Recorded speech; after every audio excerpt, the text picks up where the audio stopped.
and welcome to Love Your Library, Hampshire Libraries podcast. I'm Hattie Dulac, here with my co-host Craig Saunders. Hi, Craig. Hi, Hattie. Good to see you again. Have you been reading anything interesting recently? Well, I'm currently making my way through a long list of autobiographies that I've got on my to-read pile, the latest of which is comedian Catherine Ryan's book, The Audacity. It's brutally honest and very, very funny, which is perfect light reading for when you need a bit of a pick-me-up. How about you? That is very funny. I'm reading an autobiography too. It's Michael J. Fox's book, No Time Like the Future. It's actually his third that he's done, and it's a brilliant retelling of his later career, how Parkinson's, which he famously started the Michael J. Fox Foundation to assist in creating a cure for the disease, how it affects his life, how it's affected his work, and the struggles it goes through on a daily basis with the disease. So it's really, really interesting, focusing on everything from his work to the personal side of things. So great read and really interesting. I love that in an autobiography where you kind of get hooked in by the subject matter that you're interested in, because for our listeners, you're a bit of a super fan of the Back to the Future series, aren't you?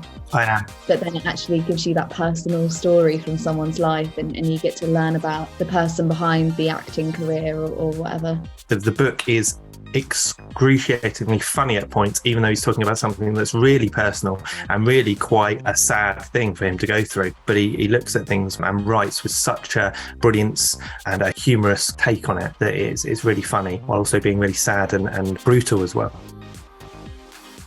Thanks to our supporter BorrowBox, the free library app that allows you to download ebooks and audiobooks straight to your phone or tablet. All you'll need to use it is your library membership number and PIN. So, moving on to our guest for this episode, Emma Braithwaite is the Head of Skills and Engagement at the Reading Agency. And if you don't know about the Reading Agency, you should do, because it's an organisation that works really closely with our libraries to deliver programmes that support reading in communities across the country, but in communities across Hampshire. In fact, they organise one of the biggest events of the year that we're right in the middle of, and that is the Summer Reading Challenge. But it's not just children's reading challenges that the Reading Agency are involved with. They run loads of programmes to encourage reading for pleasure and build confidence in older readers, everyone from teens to adults.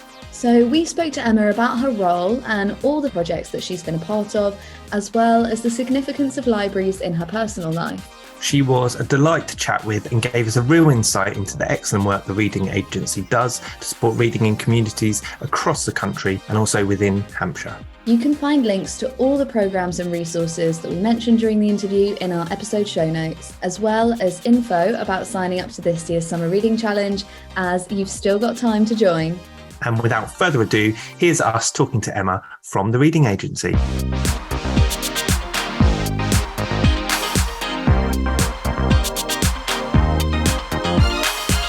Hi, Emma. Thanks so much for joining us today. Oh, it was a pleasure. So if you could give us an overview of the Reading Agency, what it does and what its aims and visions are. The Reading Agency is a national charity, and we believe in the proven power of reading to help people tackle sort of big challenges that come up in life. So whether that's looking after our well-being, tackling things like loneliness and isolation, or whether it's improving our skills and learning, we believe that reading can help with all of those things. And most of our programs we run are founded on a core partnership with public libraries. So most of our programs run in public libraries across the country. We also work with lots of other different partners, so schools, colleges, prisons, workplaces, all kinds of different partners, but public libraries are a core partner. And we provide support and programs for all ages, so children, young people and adults. And we work in every community in the UK. So you can find a program for you wherever you are in the country. That sounds amazing. And obviously, as a library service, we are very aligned with the same values of supporting that kind of isolation and loneliness and everything else. But what about you? What is your background and how did you get involved in the organisation? For many years, I was in children's education publishing, so working on maths and science resources. I think I did that for 12, 13 years, but I'd followed the Reading Agency for quite a long time and admired the work that they did. And then an opportunity came up to join the Reading Agency, particularly working on the Summer Reading Challenge, which is one of our biggest programs. And that seemed like too good an opportunity to turn down. So I went for that role. And so I joined the Reading Agency in 2017. How did you find the jump from just focusing on maths and science books to basically every book that there is ever? Yeah, it was definitely a learning curve, and I hadn't had sort of much interaction with libraries before, so there was loads to learn there of sort of how libraries work and deliver the programs. But it was brilliant, and working on something like the Summer Reading Challenge was so creative and really exciting thing to work on. So it was brilliant. I really enjoyed the switch. You're an avid reader. What kind of books do you like to read? Have you got any specific authors that you're really into at the moment? Yeah, I do love to read. I always have. I was a voracious reader as a kid, and I maintained that. I like every sort of genre, really. There's nothing in particular that I favour. I mean, recently, the latest book for adults I've read is Young Mungo by Douglas Stewart, which I really, really loved. I thought that was really powerful. But because a lot of my work encompasses programs for children and young people, I try and read as many children's books as I possibly can, which I really love.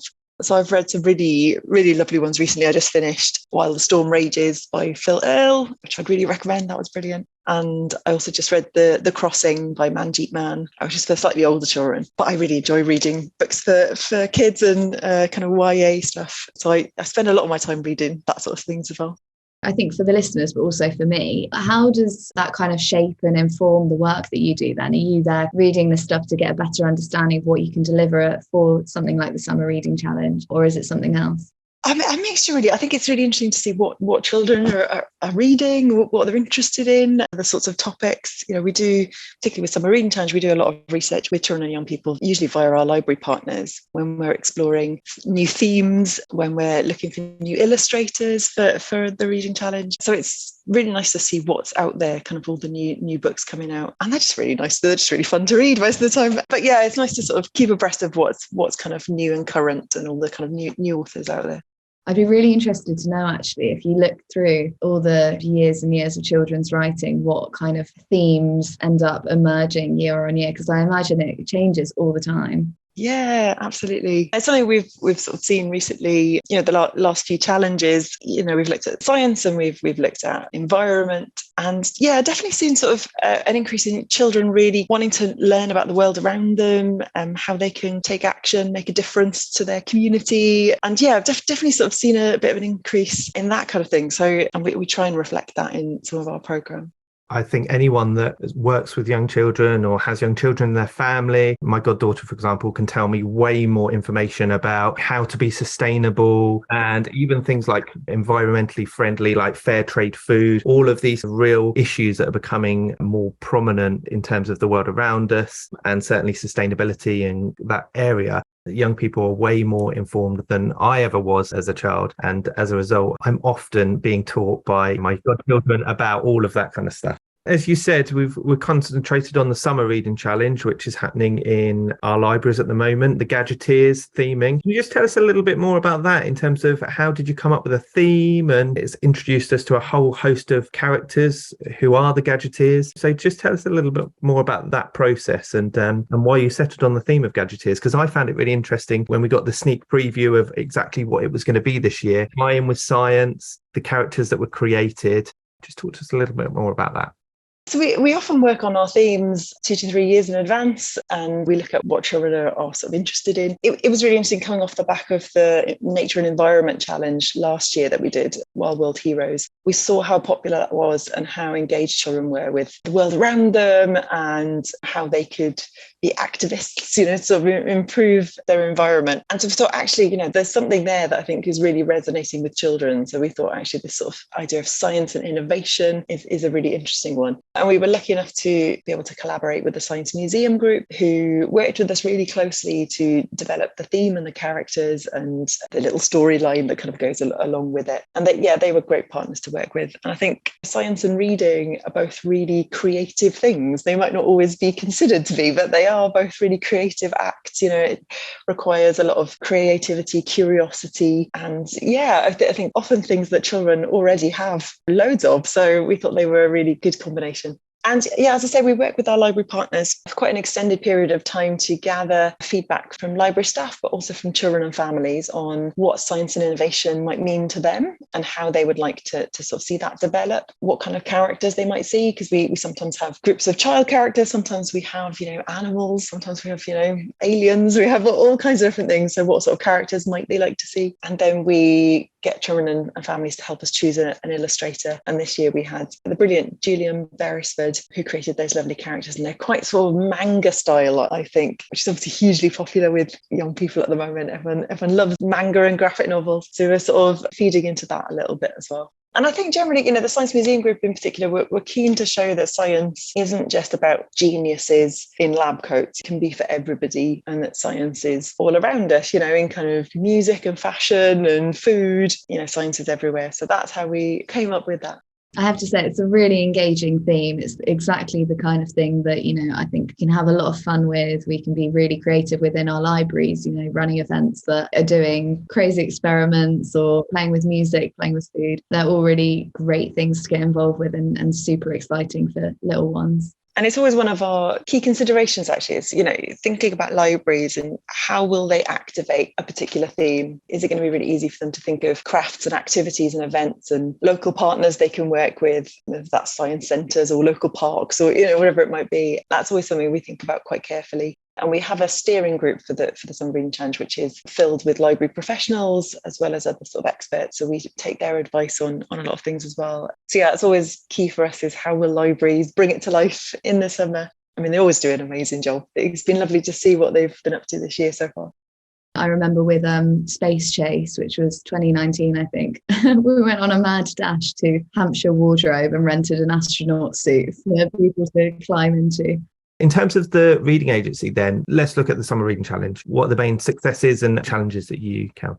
Yeah, challenges, every year we're looking for a new theme and we want it to be fresh and exciting. Children often take part year after year. So we always want something a bit new that's going to engage them and also something that's going to really interest our library partners and get them excited about what they can do at a local level. So we spend a lot of time talking to libraries, talking to children and families about what they want to see, how we develop those themes, the characters, the look of the challenge. But it's a lovely job as well. We always want to get that right, make sure it's as engaging as possible for children. But I think the main challenge generally with all of our programs is, how do we reach more people? And that's always what we're striving for. So Reading Challenge is one of our biggest programs. So in an average year, we've got over 700,000 children taking part across the country. But every year we think, how can we make that bigger? How can we reach more children? And especially those children who maybe aren't that engaged with reading, aren't very confident with reading, perhaps don't yet access their library. How can we reach those children? And we have been piloting some work over the last 2 years with a selection of library authorities. Hampshire is taking part this year and looking at different ways to deliver the Summer Reading Challenge, working across the local authority with different partners, with schools, other areas of the council to bring the challenge to more families. And I think that's our biggest challenge going forward, is how we can expand everything we do and reach more people. Yeah, it's certainly something that we are involved in at a very local level. We want as many children in Hampshire to be taking part as possible, and all our library teams are so enthusiastic about it. They do so well at really drumming up that engagement. The people who work in schools, who deliver assemblies and things like that to really encourage children to join it, they do amazing work, and it does pay off, but it is a challenge every year. We like to think that we do pretty well, though. I suppose that kind of brings us on to, we've just gone through 2 years of massive upheaval and disruption. And I think particularly 2020 was a year that things like the Summer Reading Challenge were quite hard to deliver because it relies so much on that interaction with your library branches and going out to different places and trying to drum up interest. What kind of challenges did the reading agency face through the pandemic with the Summer Reading Challenge, maybe with some of the other services that they offer? Yeah, as you say, a really, really challenging time, same as for all our organisations. And like you say, so many of our programmes are run in person in that public library space. Those spaces had to close during that time. There was a lot of work behind the scenes to think, how can we continue with some of these programmes? We took some time to invest in our digital offer. So for Summer Reading Challenge, but also for some of our adult programmes, Reading Ahead being one of the main ones. So looking at how we could deliver some things digitally to kind of continue to support libraries, continue to support the end user and those readers through that really difficult time. Also looking at, how we could work with community partners, gifting materials, just trying to get things into the hands of those families while everything was so closed off really and sort of restricted. So it was really tricky. I think it just made us kind of take stock of what we were doing. There were certain positives. There were some things about digital development we'd wanted to do for a long time, and so it made us sort of take a look at some of those things. And now that all the in-person stuff is back or coming back, I think those digital things can complement what's happening on the ground in libraries. And we had some really positive things during that time as well. We had our Read, Talk, Share campaign, which was the DCMS funded campaign, which kind of supported libraries to combat loneliness and promote well-being. And that was a rollout of two of our very popular existing programs of Reading Well and Reading Friends.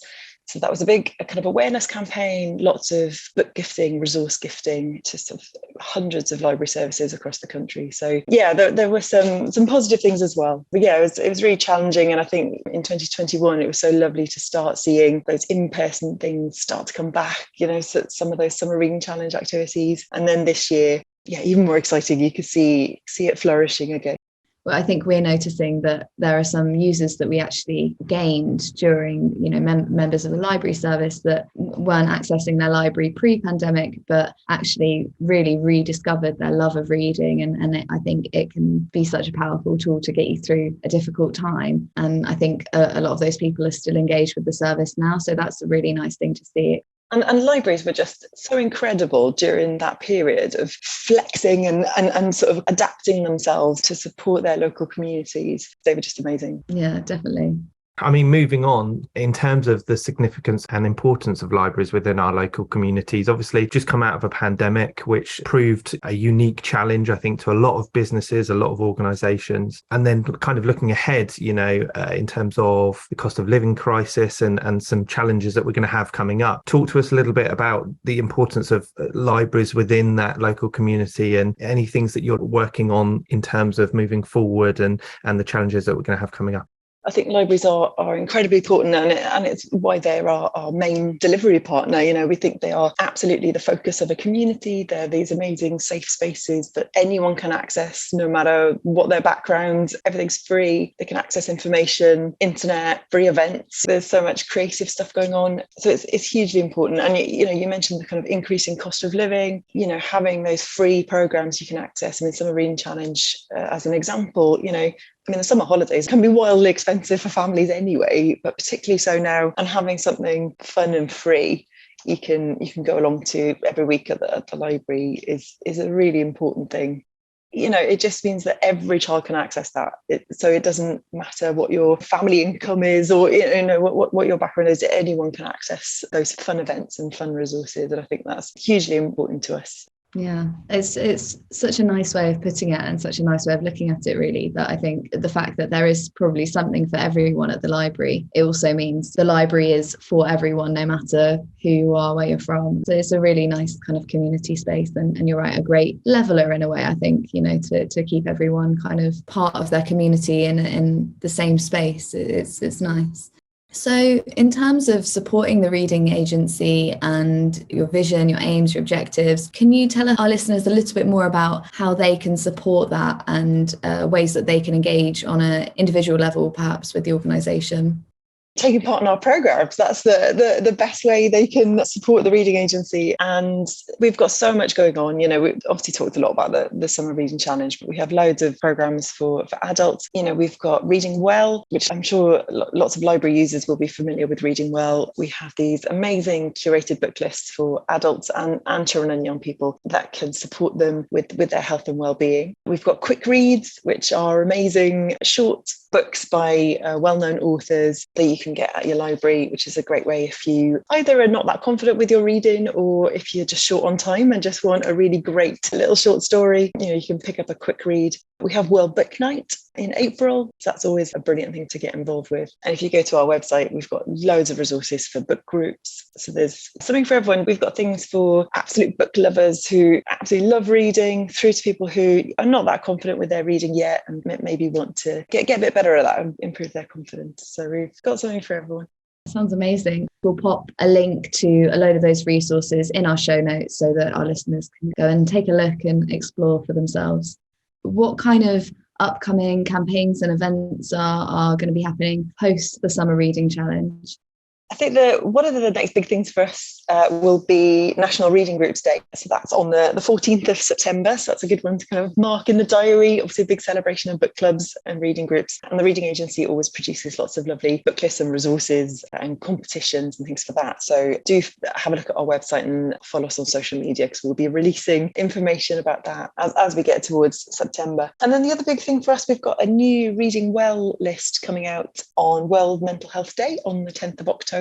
So we've got Reading Well for Teens coming out. So that's a book list to support young people aged around about 13 to 18. And it's books specially selected by health professionals, but co-produced with teenagers. And so there'll be books giving them information and support about a whole range of topics, but giving them the support they need to kind of, better support their mental health and well-being. So we're really excited about that new list coming out. So that'll be in October. So yeah, those are two kind of exciting things coming up for us.